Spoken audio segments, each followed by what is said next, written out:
Sementara itu, pemirsa, bertepatan dengan purnama sasi ketiga Buddha Manis Juluwangi, Rabu kemarin bangunan gedung majelis Desa Adat Provinsi Bali diresmikan dan diplaspas.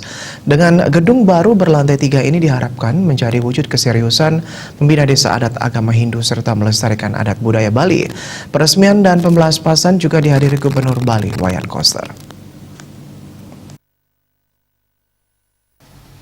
Pembangunan gedung Majelis Desa Adat yang akan menggunakan lahan bekas kantor Bawaslu Bali di Jalan Cok Agung Tresna Denpasar itu menurut Koster merupakan bentuk komitmen dan keseriusannya terhadap pembinaan desa adat di Pulau Dewata.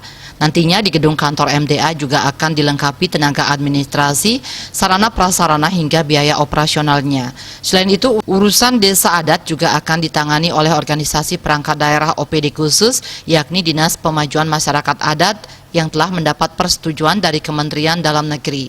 Masih dalam bidang desa adat, Koster menyampaikan untuk pertama kali dalam sejarah desa adat berstatus sebagai subjek hukum dalam sistem pemerintahan Provinsi Bali.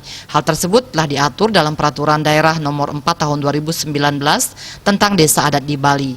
Perda ini mengatur secara menyeluruh mengenai keberadaan desa adat dengan memberi kewenangan yang kuat kepada desa adat. Tugas kewenangan sesuai dengan perda. Kalau tidak ada majelis yang kuat, yang baik, maka ini bisa salah urus juga. Desa adatnya bisa berjalan semau-maunya, bisa salah dalam lapangan. Maka diperlukan pembinaan dan pengawasan dari majelis. Jadi fungsi majelisnya, majelis desa adat di provinsi, majelis desa adat di kabupaten, sampai majelis desa adat di kecamatan, kita harus betul-betul menjalankan fungsinya dengan baik sesuai dengan arahan Perda Nomor 4 Tahun 2019. Itulah sebabnya majelis ini pun harus punya kantor yang representatif, jangan lagi pojokan gitu. Sekarang sudah punya kantor yang bagus dan desa adat itu kita.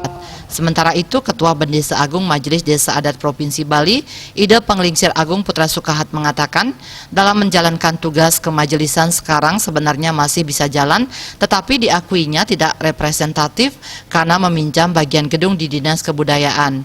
Menurut Ida Penglingsir, jika semua komponen bersatu, apalagi dengan gedung yang sudah bagus, semangatnya juga menjadi bagus.